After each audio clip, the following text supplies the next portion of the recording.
तो बात है 19वीं सदी की। ये एक ऐसा दौर था, आप जानते हैं, जब कारखानों की चिमनियों से सिर्फ धुआं नहीं निकल रहा था, बल्कि ऐसे ऐसे क्रांतिकारी विचार भी निकल रहे थे जो पूरी दुनिया का नक्शा बदलने वाले थे।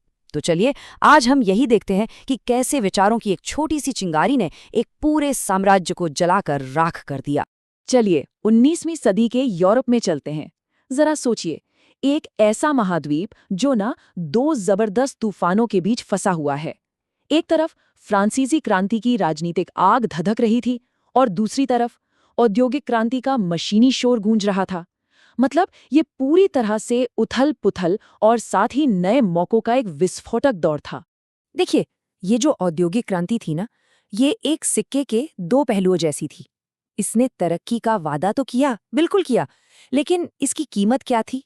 कीमत थी कभी न खत्म होने वाले काम के घंटे, इतनी कम मजदूरी कि गुजारा मुश्किल हो जाए, और भीड़ भरे शहरों में एक बिल्कुल नाउम्मीद जिंदगी। तो इस नई दुनिया में लाखों करोड़ों लोगों के लिए तरक्की बस एक दूर का सपना बनकर रह गई थी।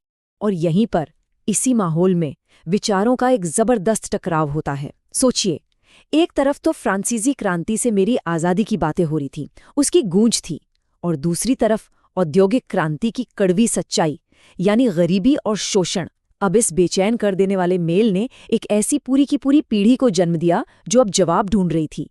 वो पूछ रही थी कि इसका हल क्या है। तो इस पूरी उथल-पुथल से ना भविष्य के लिए तीन अलग-अलग रास्ते निकले। एक थे उदारवादी, जो चाहते थे कि सुधार हो, लेकिन धीरे-धीरे, संभल-संभल कर। दूसरे थे रैडिकल, जो कहते थे कि नहीं, व्यवस्था को जड़ से ही बदल डालो। और तीसरे थे रूढ़िवादी, जो गुजरे हुए कल को ही कसकर पकड़े हुए थे। अब यूरोप का भविष्य क्या होगा, इसका फैसला इसी वैचारिक जंग से होना था। और इनके बीच के मतभेद वो बहुत गहरे थे। जैसे उदारवादी चाहते थे कि वोट का हक सिर्फ उन लोगों को मिले जिनके पास संपत्ति है। वहीं रेडिकल लोग बहुमत के शासन के लिए लड़ रहे थे। वो चाहते थे कि ज्यादा से ज्यादा लोगों को वोट का अधिकार मिले। और रूढ़िवादी, वो तो बस बदलाव की इस लहर को किसी भी कीमत पर रोकना चाहते थे। लेकिन इन जानी पहचानी आवाजों के बीच ना एक बिल्कुल नया और कहीं ज्यादा क्रांतिकारी विचार पनप रहा था। एक ऐसा विचार जो इस पूरी नई औद्योगिक दुनिया की नींव हिलाने वाला था, और वो विचार था समाजवाद। तो आखिर ये समाजवाद है क्या? इसे ऐसे समझिए, मान लीजिए केक है।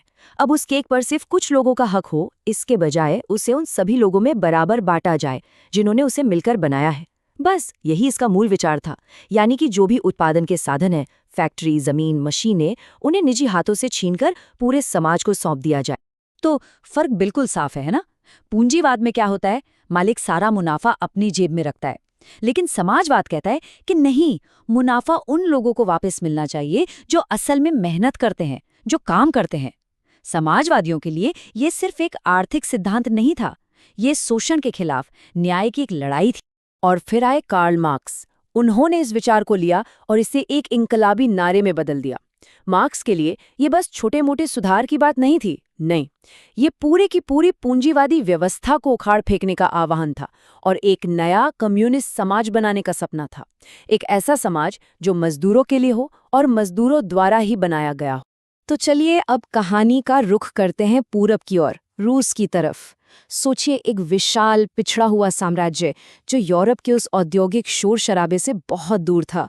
और जानते हैं, यही बात इसे इन नए कट्टरपंथी विचारों के लिए एक बहुत ही अप्रत्याशित लेकिन बेहद ज्वलनशील जमीन बनाती थी। एक बारूद का ढेर, बस चिंगारी का इंतजार था। जरा इस आंकड़े पर गौर कीजिए, 85%। इसका मतलब है कि रूस में 10 में से 8 से भी ज्यादा लोग अपनी रोजी रोटी के लिए पूरी तरह से जमीन पर, यानी खेती पर निर्भर थे। ये एक ऐसा देश था जो सचमुच किसानों की पीठ पर टिका हुआ था, और ये किसान अब बेचैन हो रहे थे। और 1914 में रूस पर शासन किसका था?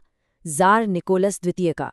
और उनका शासन मतलब लोहे की मुट्ठी का शासन।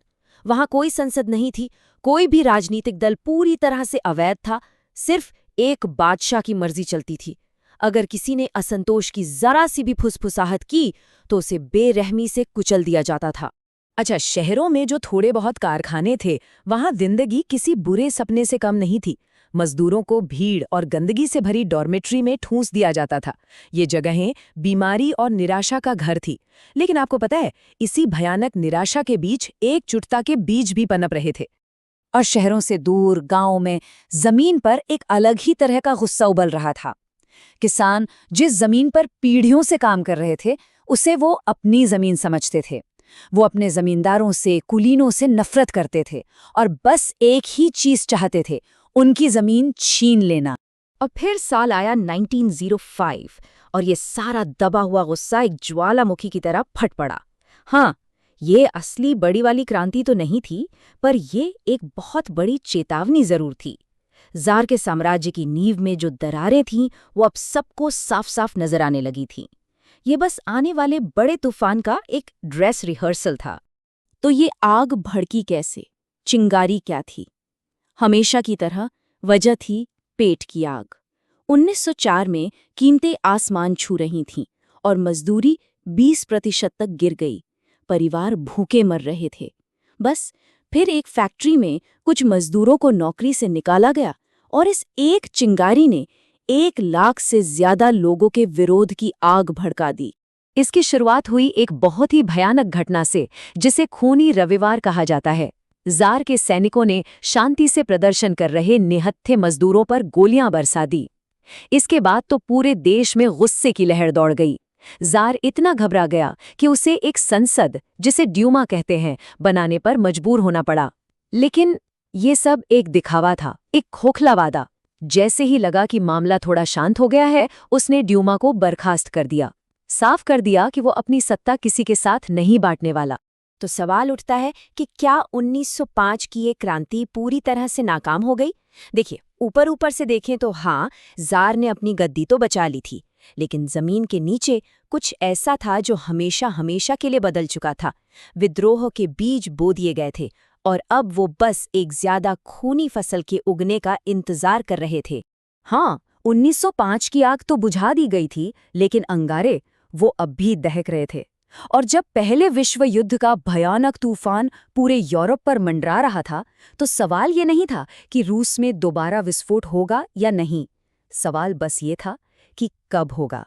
तो क्या ये उस संघर्ष का अंत था, या फिर एक बहुत बड़े महाविनाश की बस शुरुआत?